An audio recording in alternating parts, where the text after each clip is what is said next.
Hi, I'm Pamela Caserta Hugdahl, the Executive Director of the Rochester Arts Center, and we are so pleased to be hosting Counterspaces for an entire year at the Rochester Arts Center. The works from the students and with the instructors is really inspiring and thought-provoking. So please come and check it out. Thank you.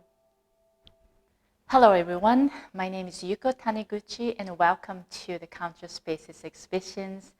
I am a writer and writing faculty at the University of Minnesota, Rochester. With Dr. Mejia, we work to develop this Counterspaces writing workshop. My name is Angie Mejia. I'm an assistant professor and civic engagement scholar here at the University of Minnesota, Rochester. Professor Taniguchi and I started the Counterspaces project. Now, let me explain what counterspaces mean. The word counterspaces is a concept brought by critical race theorists in education, which defines those spaces, be these spaces physical, intellectual, or symbolic. So spaces for marginalized individuals to feel safe enough to share their truth and to find some form of transformation, some form of social networking, and also to understand ways to understand their reality as either people of color or marginalized individuals. Counterspaces tends to be created by people who have or who are marginalized in society, be it because of their race, their gender, their sexuality, their class. Now, counterspaces tend to appear or be created when mainstream society or other spaces are unwelcoming or not healthy for people. Professor Taniguchi and I started the Counterspaces project as a way to provide that safe space for Black, Indigenous, people of color students or students who are multiracial here at University of Minnesota, Rochester. Our experiences as professors have shown us that these students do not find spaces where they can be themselves or where they can be their authentic selves or where they can actually talk about ways to survive their 4 years of school. The project, as you will see, takes three dimensions to this project. First are the workshops that Professor Taniguchi and I develop, where we have students work with prompts to create a creative product. The second is the exhibition. They exhibit their project, whether it's a digital website or a art exhibit, a physical art exhibit. And the third part, which we are still working on, is we look at all those stories and create a collective narrative, which will be created by visual artists in the near future.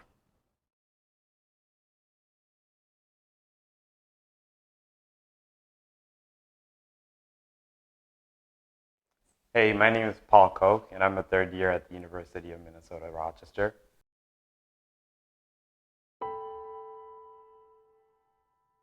Am I a mime?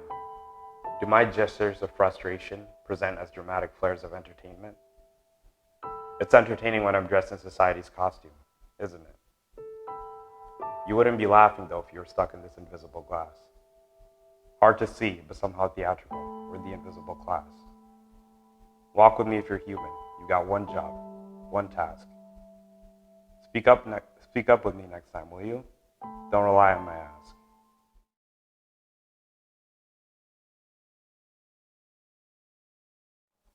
Yeah, so with this, I wasn't quite sure what I wanted to do right away, but because the metaphor I use throughout the poem is a pantomime, like the people that do this, I decided to have a mime with a white background so his face can pop out. And then I just surrounded it with some more origami so that it could stand out more.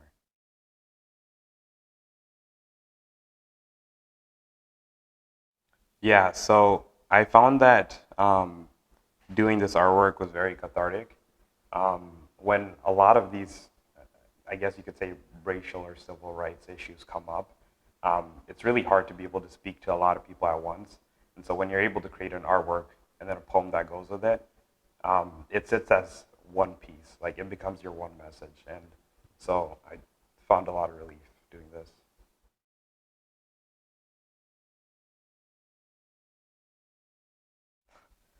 I hope my audience is not entertained. It would suck if you left just being entertained, because that would mean that this meant nothing. So I'd hope that this is something that actually galvanizes you to go out and change things in your community, but most importantly, first in your inner circles.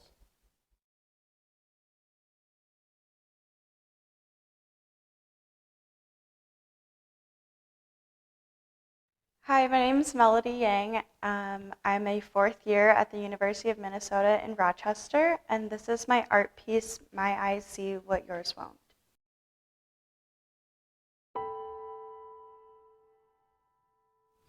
My people come from the mountains of Southeast Asia. They crossed rivers and wandered through jungles to escape the ruins that your people forecast. A canyon, in the shape of your combat boot, scars the skin of my people, and the walls that surround us are no longer fences, but the linked arms of your forces. And like a miserable storm, with no eyes to see how its rain gouged deep, valleys from which my people can't escape, you too choose to be blind. Do you close your eyes at the sight of your consequences because you are ashamed, or because you believe you aren't to blame? With my eyes, I see you take from my people, and the others that you've dragged here to build this hill that you'll die on.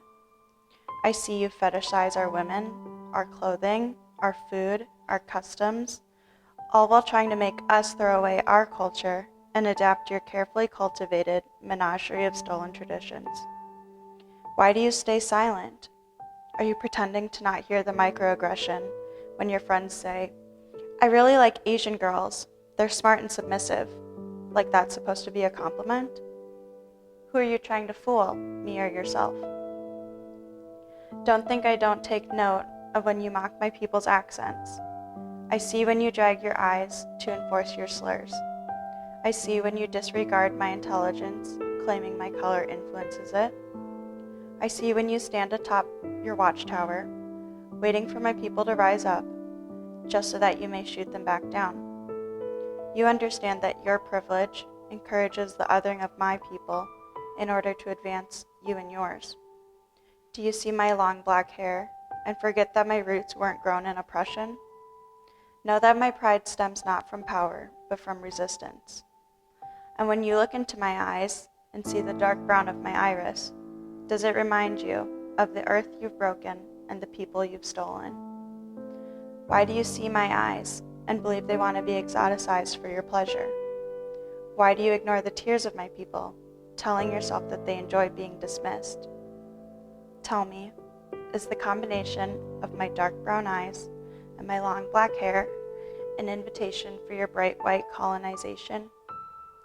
My people's story quilts give voice to our pain, and our ancestors strengthen our will to survive this endeavor. We'll make it through your mountains, just wait and see.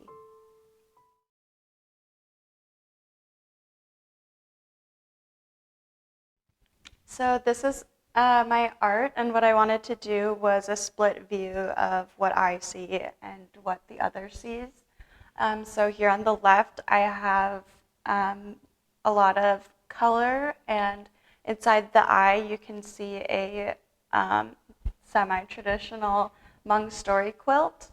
They usually have this blue and white border and then an image, and these tell a story, most likely the family story of the artist.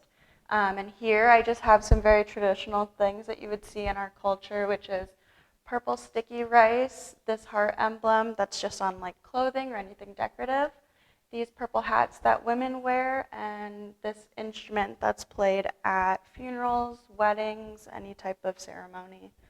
And then on this side, I have stereotypes and phrases that have microaggressions in them, exotic, model minority, and submissive. And it's in black and white because I want you to be able to see that there's actually color beneath this.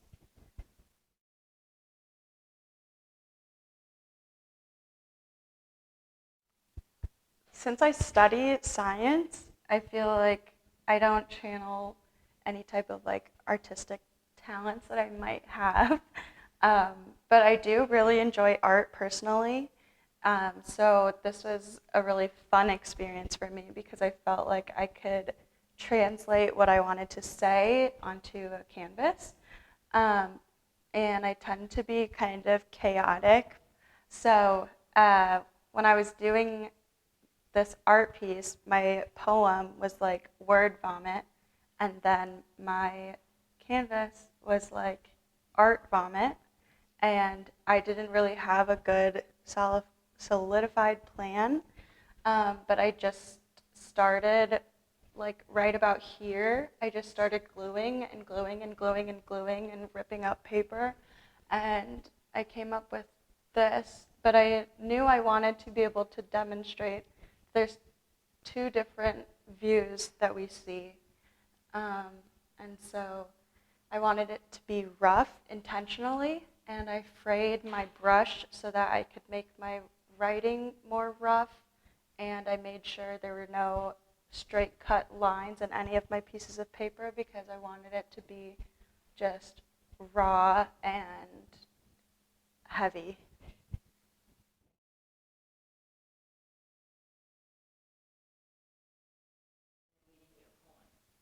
I hope that my audience feels inspired to explore and learn more about other cultures, especially in places like Minnesota, where diversity is something we're always trying to advocate for. And our state takes in a lot of refugees because of all of the churches here. And so I just hope that everyone can appreciate the culture of refugees and try to learn more about them and their stories and why they're here and see the beauty in them.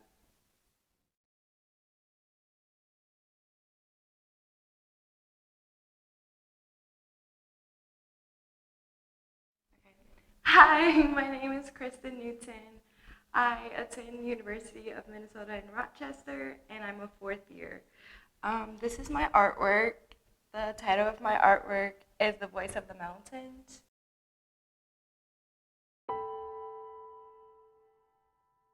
Hearts pounding, screams and moans astounding, and all I can see are mountains standing still. People tired of all the seamless fired bullets let out by police, and all I can see are mountains standing still. Mass shootings have been intruding and pondering the largest amount of deaths within our country, the U.S., and all I can see are mountains standing still.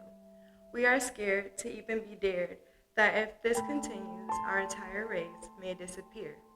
Yet when I look above and all I can see are mountains standing still. I pray each day that no family has to bear the death in this humanity of losing a loved one to a broken system that continues to allow one kind with one mind to shoot at innocent people, as though it is a movie and we are just waiting for the sequel to end as we gaze above the mountains standing still. There are so many names of so many people that have been taken, leaving families broken in pain, our hearts hot and burning with fiery and flames. Yet when I look above, I see those names that mattered, that changed, that created, that gave each and every one a stronger voice to say their names as the mountains standing still.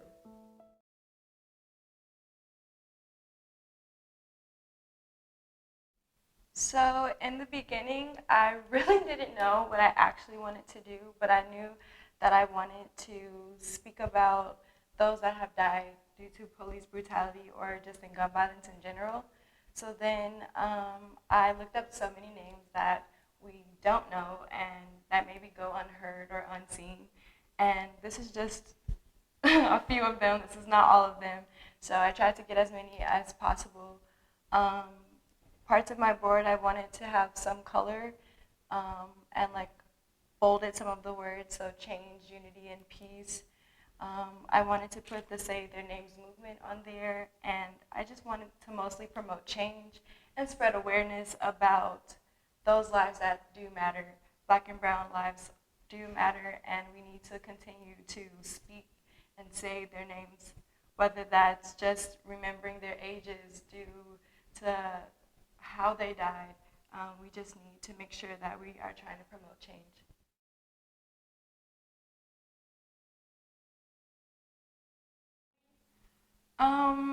I discovered that there were so many people that I didn't know.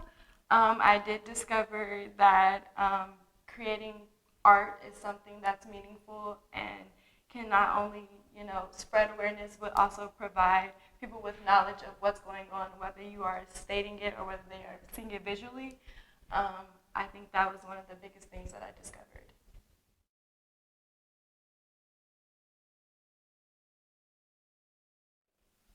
I hope that my audience will see that this movement matters and that they want to see the change happening. I hope that they take these names and not only just say them, but actually remember them and know that these people were people that actually mattered and devoted, their lives, whether they were 18 to whether they were 65, they mattered.